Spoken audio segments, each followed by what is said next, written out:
Caríssimos irmãos e irmãs, então celebramos hoje a solenidade da Assunção da Virgem Maria. A Assunção significa que ela foi levada ao céu por Deus, através dos anjos. A gente fez no começo da missa, aliás ontem a gente já fez o rito de dormição da Virgem Maria. Hoje a gente fez o rito do trânsito da Virgem Maria. Essa devoção é muito forte na Espanha, é muito forte em Portugal, no Brasil, na Candelária. Quando eu era criança, eu lembro que tinha a Irmandade Nossa Senhora da Boa Morte, e daí se fazia esse rito que a gente fez. É um rito simbólico, lógico, que é com imagens, mas que serve para a gente honrar e visualizar tudo aquilo que Deus fez na Virgem Maria. Hoje também é dia de São Tarcísio, padroeiro dos acólitos.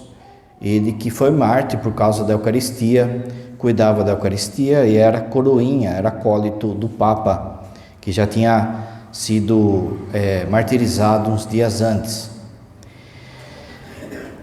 Essa festa também a gente vai celebrar da Nossa Senhora Assunção também no domingo, para que toda a igreja celebre. Como não é feriado aqui no Brasil, aí a CNBB puxa para o domingo que vem na sequência. Então domingo a gente fala de novo de Nossa Senhora Assunta ao céu.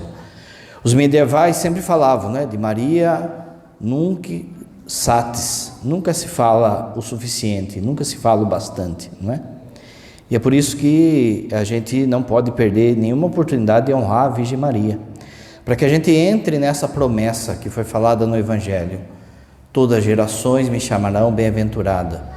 E a gente seja também dessa geração que é a chama de bem-aventurada. A gente seja também a geração dos seus filhos. A gente vai ver hoje, nesse texto, as promessas também que foram feitas aos filhos dela, desde que a gente de fato siga Jesus Cristo, o seu Filho. Por que dessa festa, Qual que são os elementos teológicos dessa festa? É isso que a gente vai ver hoje. Então hoje é uma homilia um pouco mais de teologia, para que a gente de fato entenda o que aconteceu com a Virgem Maria e por que Cristo a ascendeu aos céus, a ressuscitou. A primeira coisa é por causa da sua conexão como mãe. A mãe de Jesus Cristo, que é Deus encarnado, em Maria possui uma relação especial com o divino que distingue de todas as outras criaturas.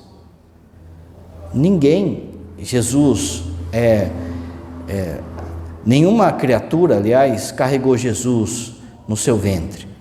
Então você que é mãe, você que é pai também, mas você que é mãe muito mais, Você acaba tendo uma intimidade com o seu filho.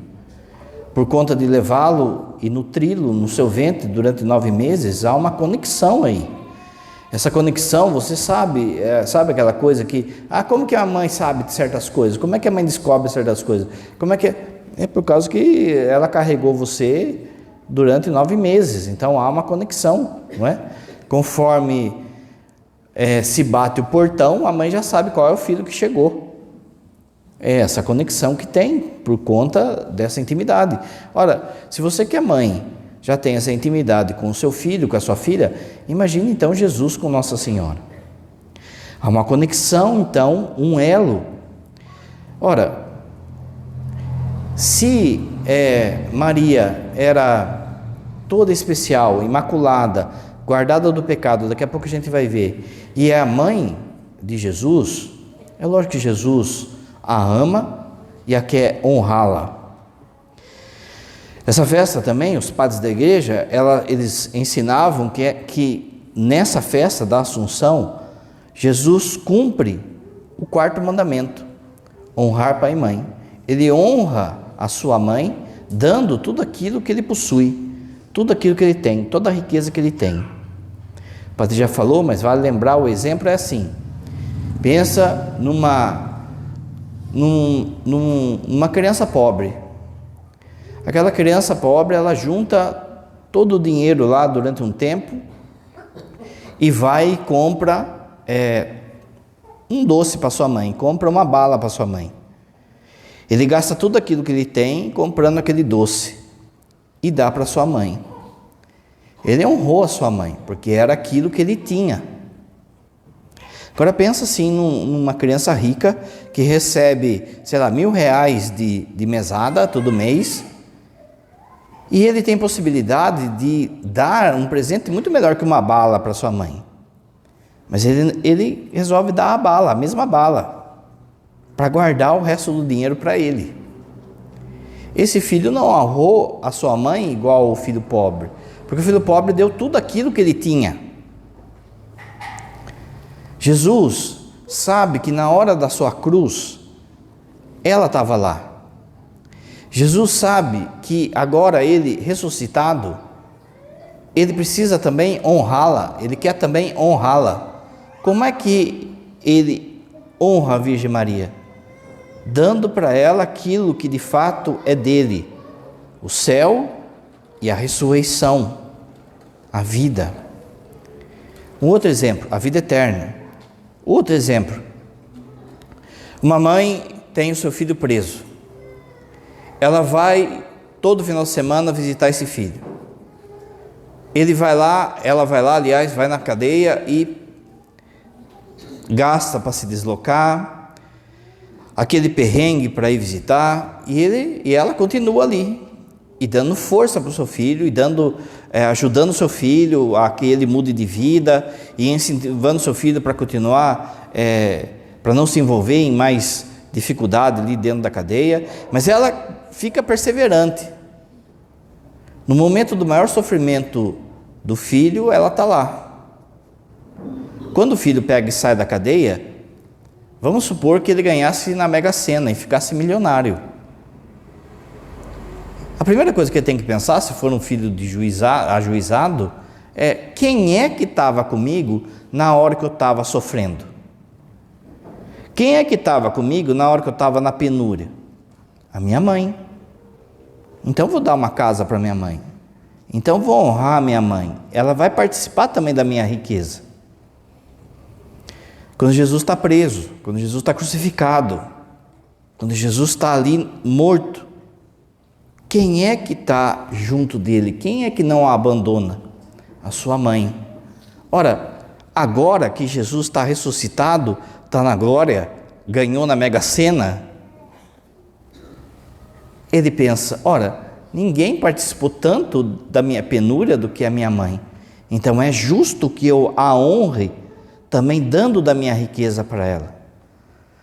Os padres, então, da igreja diziam que a participação de Nossa Senhora como mãe traz um elo único, indestrutível com o seu filho, de modo que o seu filho quer cumprir nela o 4º mandamento. Aqui também a gente podia fazer a extensão com São José, mas eu deixo para depois, que depois o padre fala, né? Que para mim São José também está assunto, também está ressuscitado. A igreja ainda não proclamou esse dogma, mas você vê na tradição da igreja, em quadro, em escultura, já a mesma tradição de São José. Enfim, fica para sendo o próximo capítulo, né? A gente pode pensar assim, olha padre, mas a morte, Maria morreu de fato? Aqui é aberto, né? É uma questão teológica ainda aberta, se Maria morre de fato, ou se naquilo que era para ser o último suspiro dela, ela já ressuscita. A maior parte da tradição da igreja, isso o Papa Pio XII, quando proclama o dogma da Assunção, é que fala, a questão da morte aberta, da Assunção não, ressuscitou. Se foram 3 dias, como diz a tradição, ou se foi num instante, o Papa fala, isso está aberto. A tradição vai falar assim, que ela percebe que estava chegando o tempo dela ir com o seu filho. Os apóstolos foram chegando, os anjos foram ensinando, avisando os apóstolos, e os apóstolos foram chegando. Quando há o trânsito da Virgem Maria, de novo, isso aqui não está na Bíblia, isso aqui é da tradição da igreja. Quando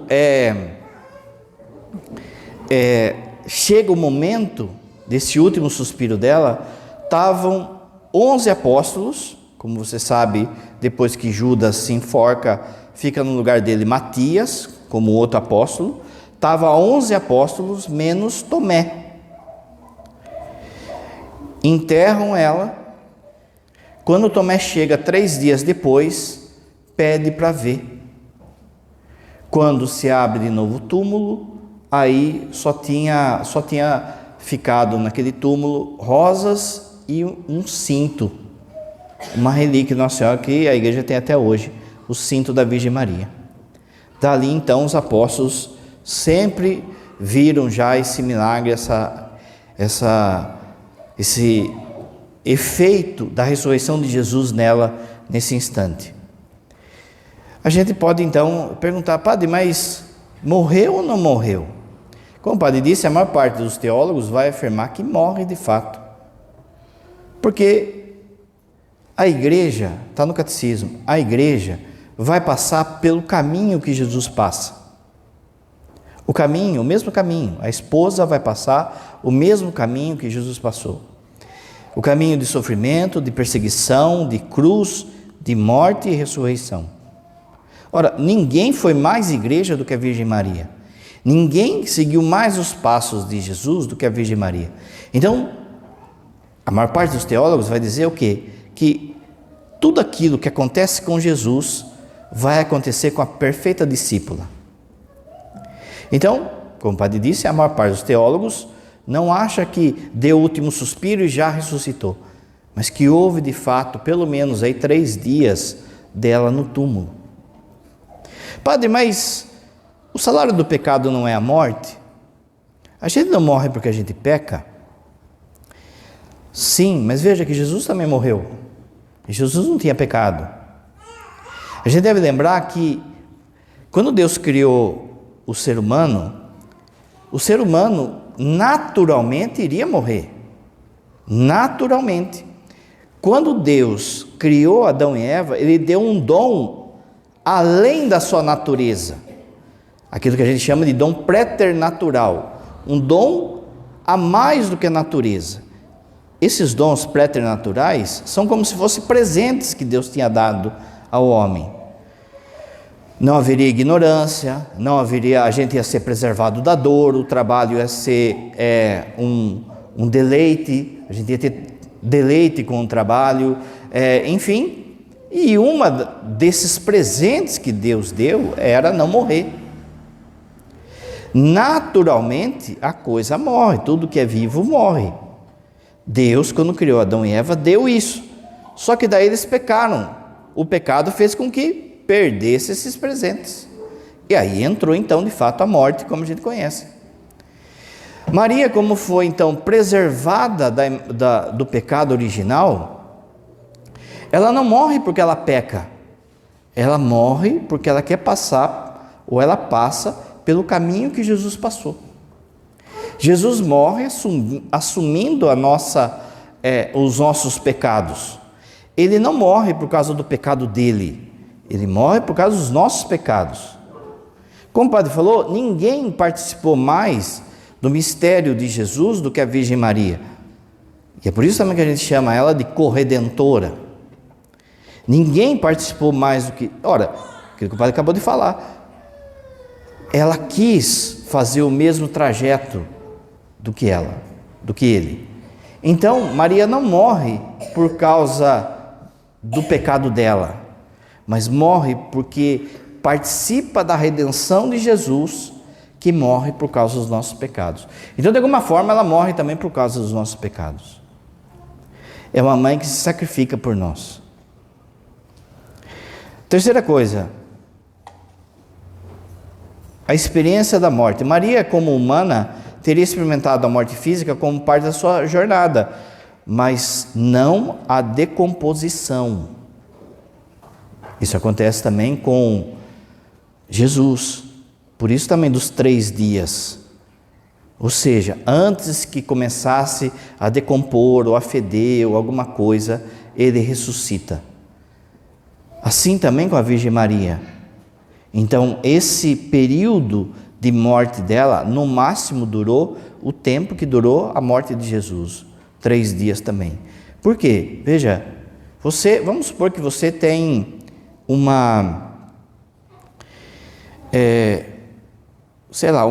a luva do Padre Pio.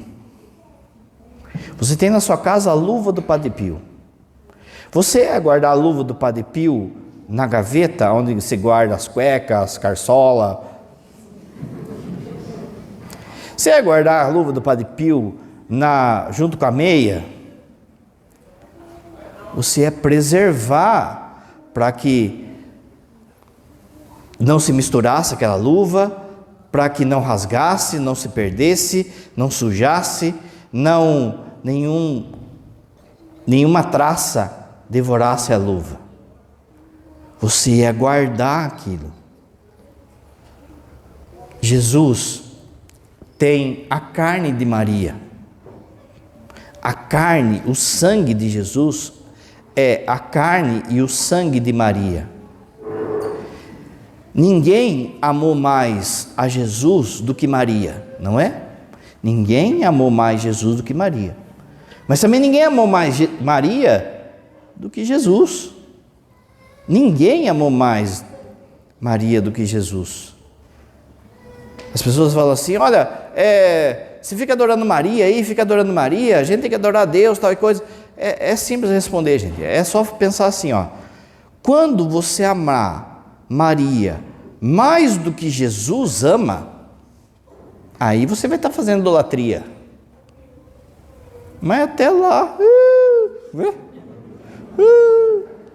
você nunca vai conseguir amar Maria como Jesus a ama. E Jesus então a preserva. Lógico, se uma luva do Padre Pio você já ia cuidar, imagine ele como Deus, a carne da sua mãe ou a carne do seu pai. Olha eu falando de São José de novo, né? É lógico, gente, não é? Se você tivesse o poder, por exemplo, de dar para sua mãe, a sua mãe aqui da terra, o seu pai aqui da terra, se você tivesse o poder de preservar eles, o corpo dele, de ressuscitar ele, de ressuscitar, você não ia fazer? Ia. E a gente é desse jeito que a gente é, e a nossa mãe e o nosso pai não é Imaculada Conceição, não é São José, e mesmo assim a gente ia querer dar esse presente para eles, ou queria dar a vida para eles. Agora imagine Jesus, então, do jeito que ele ama a Virgem Maria, sem pecado, imaculada, aquela que foi inteiramente dele, não é?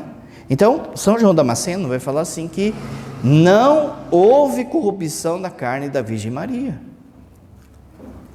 Não deixou, Jesus não deixou que nenhum verme, nada se decomposse ali. E é por isso então que, pensa só, não é? A carne, que é a mesma carne de Jesus, se decompondo. A carne, que é a mesma carne de Jesus, fedendo. Ele não ia deixar, gente. Então ele chega para a mãe dele e fala, bora. Não é? Ah, padre, eu não concordo com isso. Então reclame com Jesus, não é? As mulheres não tem as feministas que falam assim, meu corpo, minhas regras? Jesus fala assim, meu universo, minhas regras, não é? Quem faz as regras do universo é Ele. Ele então quis ressuscitar ela, Será que a gente acha que é mais digno que a Virgem Maria de ressuscitar já, de receber essa graça? É lógico que não. Você já viu o padre falando, não é? As pessoas falam assim, Nossa Senhora não é nada diante de Deus. Não é mesmo. Mas você não é Deus. Quando Deus olha para Nossa Senhora, Ele olha para baixo. Mas quando você olha para ela, você não olha para baixo, você olha para cima. Porque ela é muito maior do que nós, de todos nós juntos, de toda a igreja junto. Se com a Eucaristia a gente já tem esse cuidado, gente, pensa. Se com os panos que tocam na Eucaristia, veja só o cuidado que tem que ter com o corporal.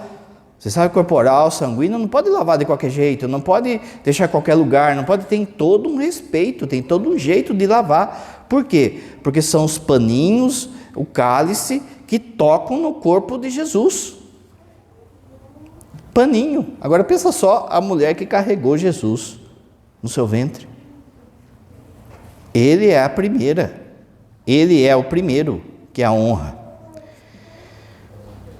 A Assunção, após a morte de Maria, Para nós, olha que interessante, para nós, da perspectiva nossa, talvez durou esses 3 dias. Mas da perspectiva de Deus, foi assim, ó. É a mesma coisa da ascensão de Jesus. Da perspectiva nossa, são 40 dias que ele fica aparecendo aqui, não é? Mas Jesus não fica como se fosse alma penada, que não existe, viu? Às vezes tem que falar, até para católico, né? Ah, pai, eu estou vendo a alma do meu pai. Não, você está vendo outra coisa. Não é o seu pai, quando morre, vai para o céu ou inferno, ou purga, né? Não fica vagando. Ali Jesus vai e aparece 40 dias da perspectiva nossa. Mas da perspectiva dele, o tempo é outro. Se o tempo é outro, já na ressurreição acontece a ascensão dele, da perspectiva dele. Você se lembra que ele fala para Maria Madalena: não me toques, ainda não subi para o Pai. Subo para o Pai, o vosso Pai. Aí sim. Mas veja, com a Virgem Maria é a mesma coisa. Da perspectiva nossa, 3 dias. Da perspectiva dela, não é? Olha só o que fala o Salmo 132. Levanta-te, Senhor, do teu repouso, tu e a arca da tua força. Não só ele, mas a arca. Como você sabe, a arca da aliança também é um símbolo da Virgem Maria no Antigo Testamento. A arca carregava a lei, o maná e a vara de Moisés. A nova arca, que é a Virgem Maria, que você viu aqui, todo um simbolismo do Antigo Testamento também, da arca lá na montanha, no templo de Davi. A arca carrega Jesus, que é a lei, carrega o novo maná, que é Jesus também, e carrega o poder sacerdotal representado ali pela vara de Moisés. A arca no Antigo Testamento é um sinal, então, da Virgem Maria, que guarda nosso Senhor. E é por isso que ninguém podia tocá-la, ninguém podia abri-la. É o sinal da virgindade, da Imaculada Conceição, a virgindade física e espiritual da Virgem Maria. A Arca da Aliança no Antigo Testamento, nessa paralelo que o padre falou, tem um momento que os filisteus eles roubam a arca. E aí Davi fica desesperado. Davi vai para a montanha e fica rezando, desesperado, porque ele não quer ser o rei que perdeu a arca. A arca, no meio dos filisteus, começa de alguma forma, aquele povo ser dizimado. O povo não aguenta a presença da arca. Os filisteus, então, resolvem o quê? Se livrar da arca. Os filisteus, então, colocam a arca num carro de boi e soltam a arca, sem ninguém para conduzir. Deixa a arca que se perca aí, que a gente não aguenta mais essa arca no nosso meio. A arca é muito santa. A glória dela, eles não aguentam. O carro de boi vai, pega e leva a arca até onde Davi estava, sem ninguém conduzindo. E aí, Davi, lembra a passagem famosa? Davi pula de alegria, salta de alegria e fica correndo até peladão. Não é? Ele estava tomando banho e tal, de repente ele vê a arca e ele sai do jeito que estava ali, ó. Isso vai acontecer também quando Maria, a Arca da Aliança, sobe a montanha, a mesma montanha que Davi estava. E ali, tanto Isabel quanto São João Batista pulam de alegria também. Foi só a saudação chegar nos meus ouvidos que a criança pulou no meu ventre. Quando a arca está chegando, Davi diz assim: de onde me vem a graça de vir a mim a arca do meu Senhor? Como que eu recebi tanta graça da arca vir até mim? Eu não achei, ela que veio até mim. O que Isabel fala? A mesma coisa. De onde vem a graça de vir a mãe do meu Senhor? A nova arca. Davi fica esperto daí. Opa, não posso perder a arca. A gente tem que fazer o templo. Vamos fazer o templo. Ele começa, faz as plantas, dá as coisas. E aí Salomão realiza a construção do templo. Por que é o templo? Para colocar a arca. Em determinado momento, a arca some. Sumiu. Ninguém sabe até hoje aonde foi, não é? É por isso que tem o filme lá, Indiana Jones e os caçadores da arca perdida. Que arca que é? Essa arca aí. Eles vão procurar a arca da aliança, porque sumiu, ninguém sabe onde foi. Os profetas começam a falar o quê? Quando o povo começou a pecar demais, Deus arrebatou a arca, Deus levou a arca para ele, para que o povo não profanasse a arca. Deus elevou a arca para o céu. Olha aí a Assunção, gente. Deus levou a nova arca para o céu. Você viu o Apocalipse como começou? A primeira leitura hoje? A primeira leitura, o padre já falou aqui, olha só. Você sabe que quem colocou capítulo e versículo na Bíblia foi um monge da Idade Média. Esse monge, a hora que ele foi dividir o Apocalipse, ele bobeou, porque ele quebrou um contexto. O capítulo 12 do Apocalipse começa assim: apareceu então um grande sinal no céu, uma mulher vestida de sol, tendo a lua debaixo dos pés. É famoso, não é? Só que ele bobeou porque ele cortou o final do 11.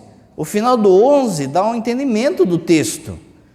E hoje na liturgia começou a ser lido com o final do 11. O que fala o final do 11? Olha só. Abriu-se o templo de Deus que está no céu. E apareceu no templo a arca da aliança. Deus arrebatou a arca. Em determinado momento da história, abriu-se o templo e essa arca apareceu. O que vem depois? Olha o que São João faz aqui. Quem escreveu o Apocalipse é São João. Olha o que São João faz. Então apareceu no céu um grande sinal, uma mulher vestida de sol. São João associa então a arca com a Virgem Maria. Está aqui no texto, gente.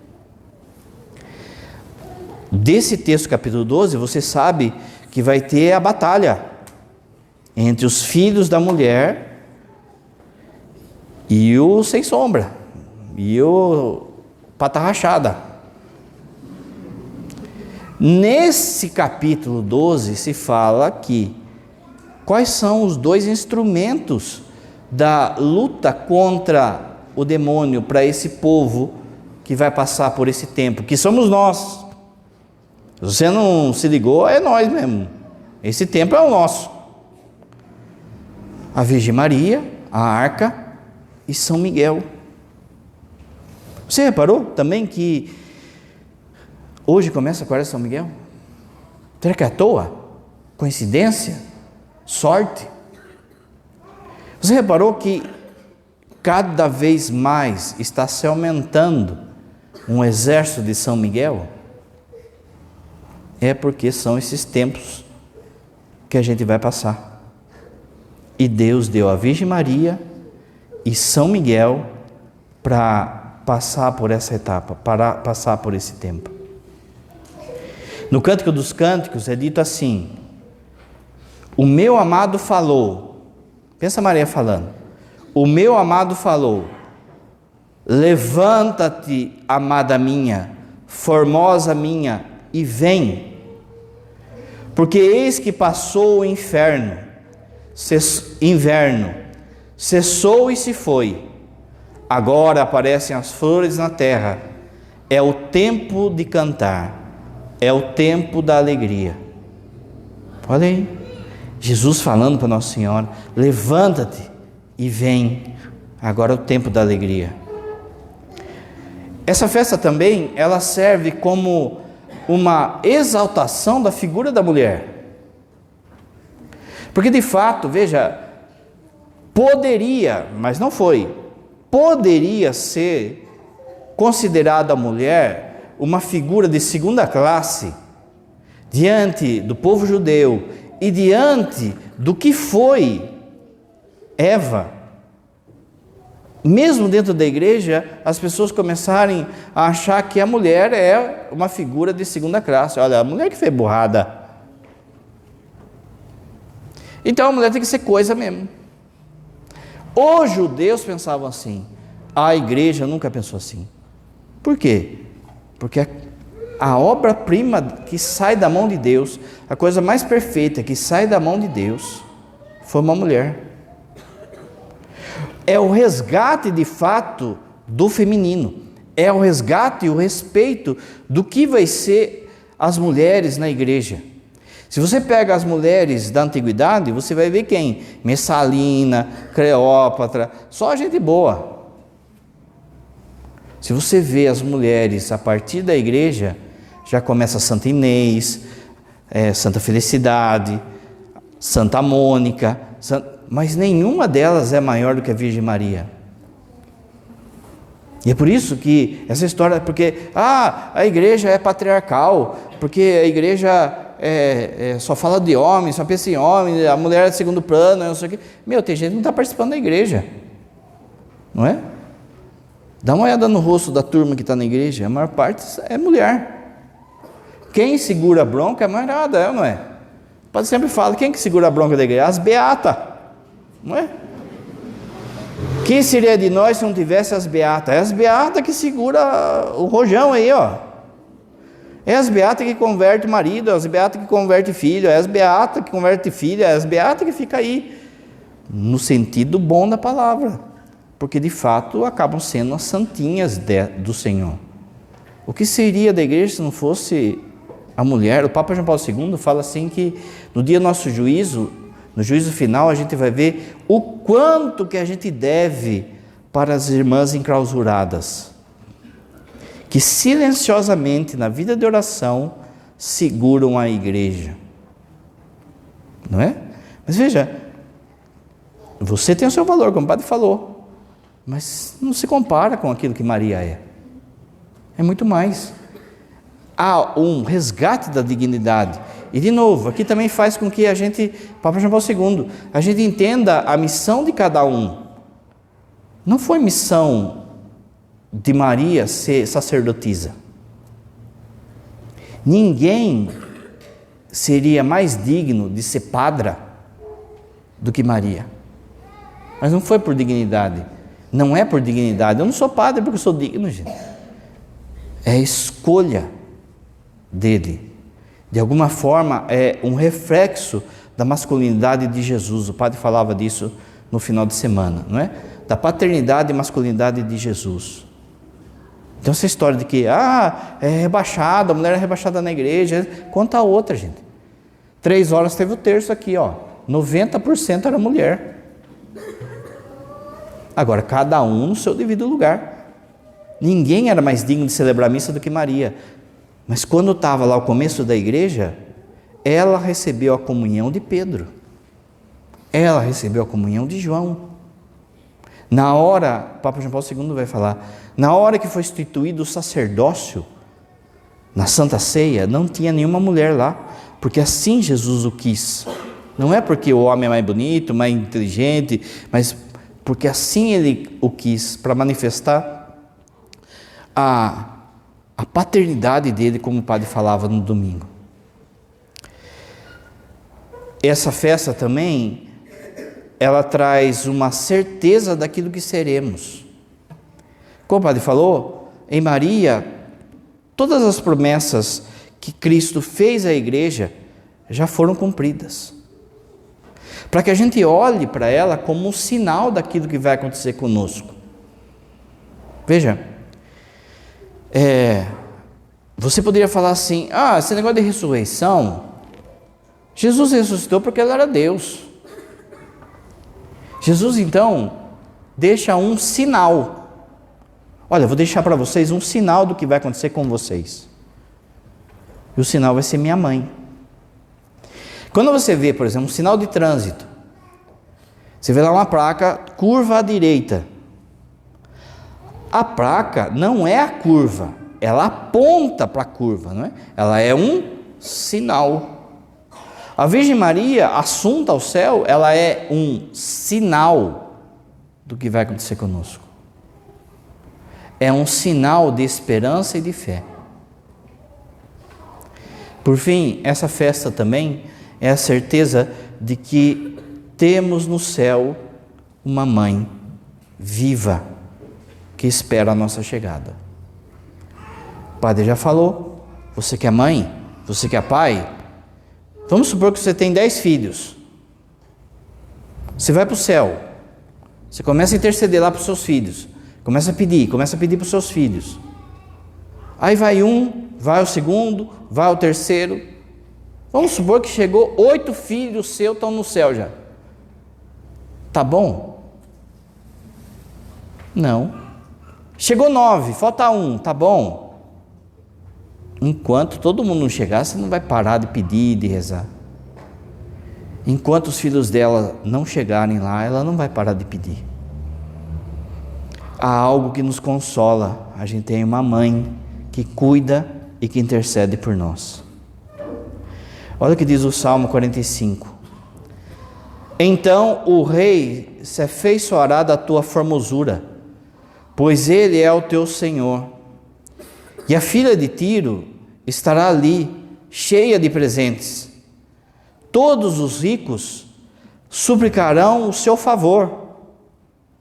Aqui, olha assim, todos os santos, aqueles que são ricos em virtudes, suplicarão por ela. Todo santo é devoto da Virgem Maria, gente. A filha do rei é ilustre, o seu vestido é bordado de ouro. Olha o salmo que a gente cantou. Aqui não é simplesmente o ouro, não é? É toda a graça, é toda a vida da graça. Aparece de novo essa figura do Apocalipse, uma mulher revestida de sol, figura da graça. Ela não é o sol, mas está revestida do sol, está revestida de Jesus, está revestida da graça. Eles levá-la-ão ao rei com vestidos bordados. Eles quem? Os anjos. Eles levarão ao rei com vestidos bordados.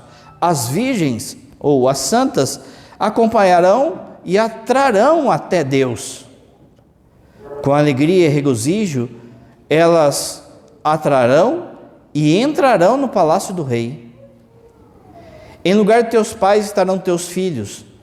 Os filhos serão príncipes. Olha aí, gente. Olha cada um de nós. Farei lembrar do teu nome de geração em geração. Olha o que o diácono falou no Evangelho. Farei ser lembrado o teu nome de geração em geração. Por isso todos os povos te louvarão eternamente.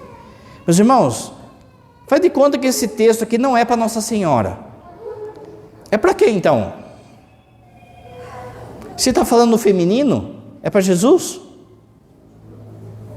A filha, está falando de filha, não é? Aqui vale então, seja do exército da Virgem Maria, seja um filho, uma filha dela, para que de fato se cumpra isso, que a gente possa adorar, bendizer e exaltar o nome de Nossa Senhora por toda a vida, por toda a eternidade. Não tenha medo de ser mariano. Você nunca vai cair em idolatria sendo mariano. Você vai ser idólatra se você adorar o dinheiro, adorar o sexo, adorar você mesmo, adorar outra pessoa. Mas, obedecendo a Virgem Maria, depois em casa, procure o livro da sabedoria número 8, provérbio número 8, você vai ver que profecias da Virgem Maria ali, está no feminino, não pode ser Jesus.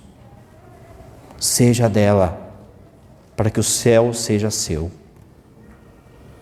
Fica sentado ainda, canta as oferendas.